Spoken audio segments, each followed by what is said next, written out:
Dear students, मैं जावेद अख्तर खान,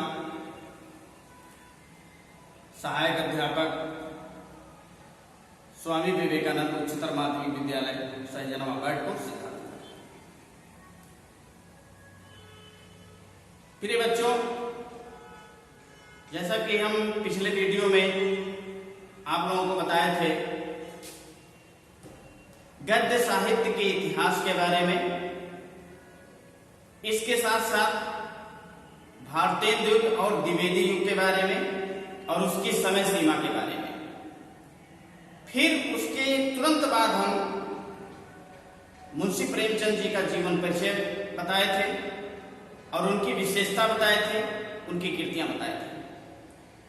लेकिन जो आज का हमारा टॉपिक होगा, आज जिस टॉपिक पे हम चर्चा करेंगे, आप लोगों के सामने जिस टॉपिक को लेकर के हम यहाँ प्रस्तुत हुए हैं, वो आपके हिंदी पाठ्य से, कंपल्सरी पाठ से, यानी 70% के कोर्स में से सेकंड पेपर यानी काव्य साहित्य से हम लेकर के यहाँ प्रस्तुत हुए हैं। और जिसका टाइटल हमारा बन रहा है काव्य साहित्य का इतिहास। काव्य साहित्य के इतिहास में हमें चर्चा करनी है और ये बताना है कि काव्य साहित्य का परिचय क्या है। काव्य साहित्य के परिचय के साथ साथ हम कोर्स को, आवश्यक कोर्स के ऊपर नजर रखते हुए चर्चा करेंगे आदिकाल अथवा वीरगाथा काल, जिसको वीरगाथा काल के नाम से भी जाना जाता है। इसके विषय में हम बात करेंगे और उसकी समय सीमा के बारे में बताएंगे। फिर सेकंड स्टेप हम बताएंगे पूर्व मध्यकाल या भक्ति काल जिसको कहते हैं। इसको, इसकी परिभाषा और इसकी समय सीमा के बारे में हम बताएंगे। आज का हमारा यही टॉपिक होगा और इसी टॉपिक पे हमारे जो हम लेकर आएंगे, उपस्थित होंगे, यही आज का ये वीडियो लास्ट होगा। फिर इसके बाद हम लोग अगले वीडियो में कल के लिए प्रस्थान करेंगे।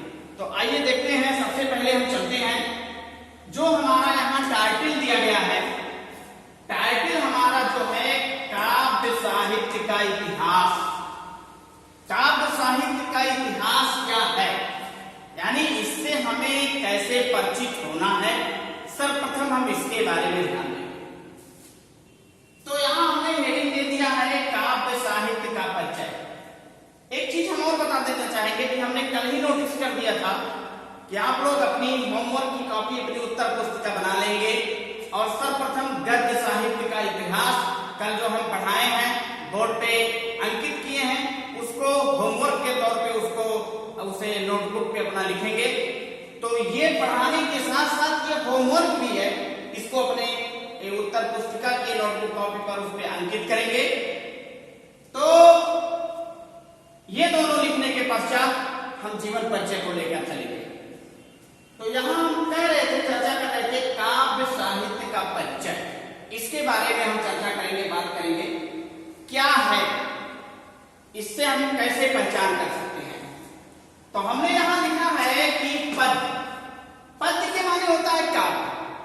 काव्य कह लीजिए या पद्य कह लीजिए, इसमें दोनों में घबराने की बात नहीं है कि सर जी यहाँ पद्य लिखा गया है, यहाँ काव्य लिखा गया है, दो शब्द क्यों लिखा गया है। तो ऐसी कोई बात नहीं है, इसका मतलब ही होता है काव्य। आप काव्य कह लीजिए या पद्य कह लीजिए, दोनों एक ही बात है। यानी हो गया, जो इसका परिचय हम देने जा रहे हैं, यहां दर्शाया गया है पद यानी काव्य, भावों को, काव्य हमारे भावों को, विचारों की कलात्मक अनुभूति होता है। पद्य जो होता है, काव्य जो होता है, वो हमारे भाव विचार का एक कलात्मक अनुभूति है। यही नहीं, ये हमारे मस्तिष्क की अपेक्षा, मस्तिष्क के मतलब होता है दिमाग, हमारे दिमाग की अपेक्षा, हमारे मस्तिष्क की अपेक्षा हृदयगत भावों का सौंदर्य चित्रण पद्य में वर्णित है और इसके सब पद्य द्वारा सौंदर्य का आनंद प्राप्त किया जाता है। पद्य से सौंदर्य का आनंद हमें मिलता है, सौंदर्य की अनुभूति होती है। तो ये हमारा संक्षिप्त में काव्य साहित्य का परिचय हो गया, क्योंकि कोर्स में हमें संक्षिप्त में ही चलना है, बहुत ही विस्तार रूप से लेके नहीं चलना है। अब इसके बाद हमारा कोर्स क्या कह रहा है कि काव्य साहित्य का विकास यानी परिचय के बाद हमें किस स्टेप पे चलना है।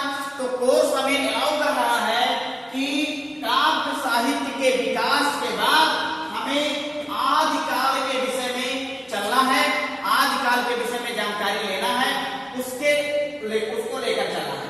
तो बच्चों पहले बता दें, आदिकाल का दूसरा नाम है वीर गाथा काल। इसको वीर गाथा काल के नाम से भी जाना जाता है। चाहे आपके क्वेश्चन पेपर में आदिकाल आए या वीर गाथा काल के नाम से आए, तो दोनों का एक ही उत्तर आपको देना रहेगा।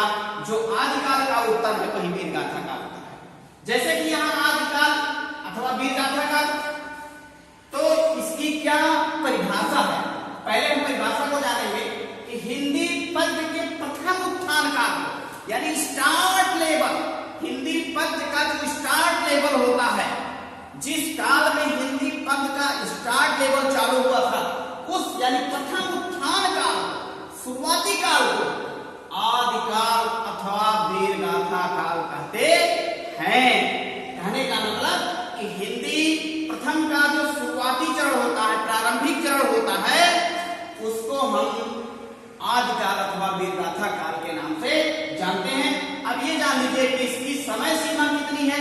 तो इस आदिकाल अथवा वीर गाथा काल की समय सीमा जो है वो आपका है 1000 से लेकर के सन 1000 से लेकर के 1350 ईस्वी तक माना जाता है।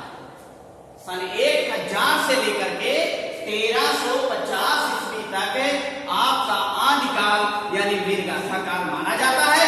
यही इसकी समय सीमा है, यही इसकी अवधि है। अब आपका दूसरा स्टेप आता है, दूसरा स्टेप जो आता है वो आता है पूर्व मध्यकाल यानी भक्ति काल।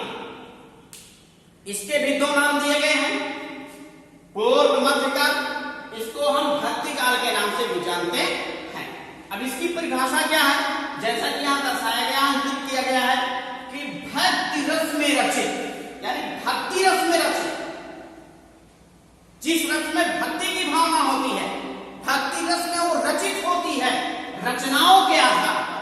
भक्ति रस में रचित रचनाओं का जो रचना किया गया था, उसके आधार पर इस काल का नाम पूर्व मध्यकाल यानी भक्ति काल पड़ा या रखा गया। और इसकी जो इस काल की जो अवधि होती है, तो इस काल की अवधि है आपका 1350 से लेकर के 1650 ईस्वी तक माना जाता है। 1350 से लेकर के 1650 ईस्वी तक माना जाता है। ये इसकी समय सीमा है और ये इसकी अवधि है।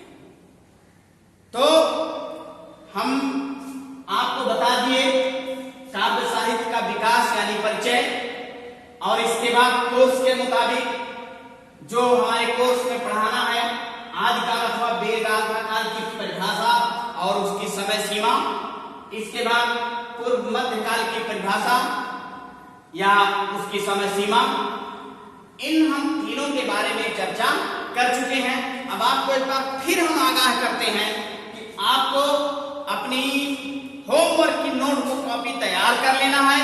और नोटबुक कॉपी में कल के जो वीडियो में हमने बताया था, हिंदी गद्य साहित्य का इतिहास के बारे में बताया था, और भारतीय युग और द्विवेदी युग की परिभाषा के साथ साथ उसका हमने समय सीमा बताया था।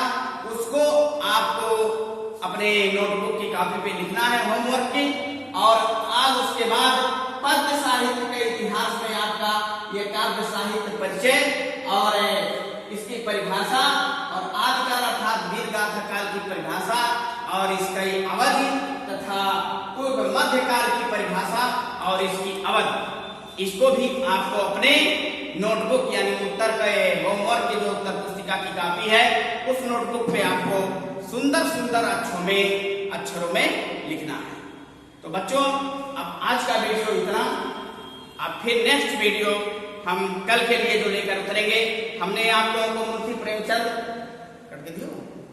मुंशी प्रेमचंद का जीवन परिचय संक्षेप रूप में बताया है, लेकिन कल का जो हमारा वीडियो होगा उसको हम होमवर्क के रूप में बताएंगे कि हमें इनके जीवन परिचय में कैसे लिखना है, कहां से कहां तक लिखना है, क्या लिखना है, उनकी भाषा शैली को कैसे लिखना है और उनकी कृतियां कैसे लिखना है। तब तक के लिए धन्यवाद।